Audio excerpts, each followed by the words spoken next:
Good afternoon. I see we have a lot of guests in the back. Welcome to the United Nations.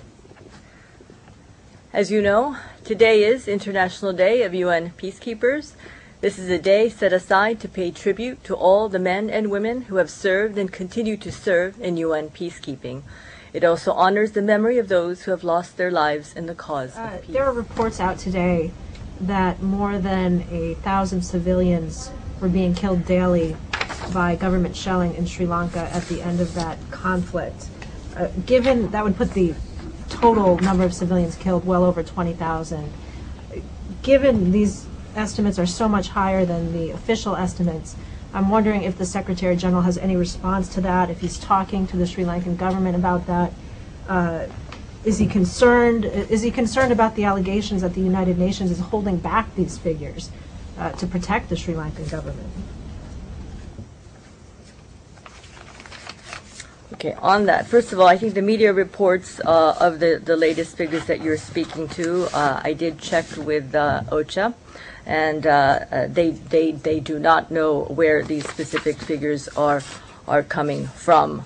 But as for the your concern about the number of casualties on the ground, just to reiterate, at the height of the fighting, indicative casualty figures were provided to some member states in the course of an internal non-public briefing to underscore the humanitarian community's increasing concern about the fate of civilians trapped in an ever-shrinking space in northern Sri Lanka, where the conflict was raging and resulting in the injury and deaths of civilians, including women and children. And John Holmes has addressed that issue for you.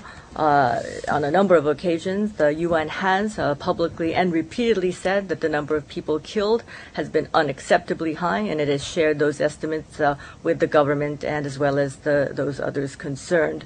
And those are the figures that you had previously seen. The point, what I'm trying to make, is that the United Nations has not been shy about the scale of the human suffering and civilian casualties.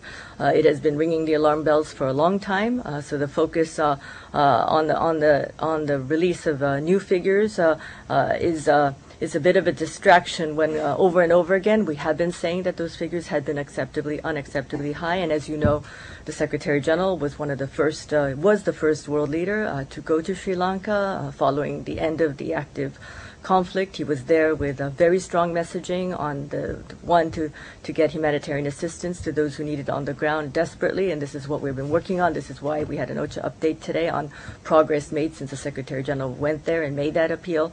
During that time, he has both publicly and privately been very strong in forcibly raising the issue of accountability with the leaders there.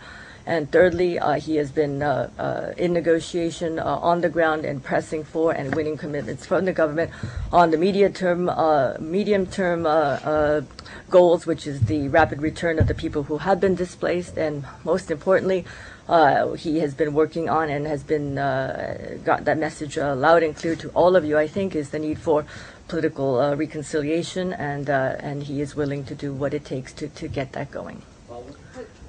Follow up here too. I mean, there are these allegations out there that the UN is holding back these numbers. The sources cited in these reports are UN sources.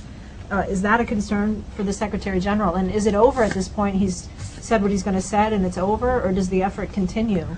I just mentioned to you that the three objectives that he went on the ground to start, and he's continuing to press them on all fronts.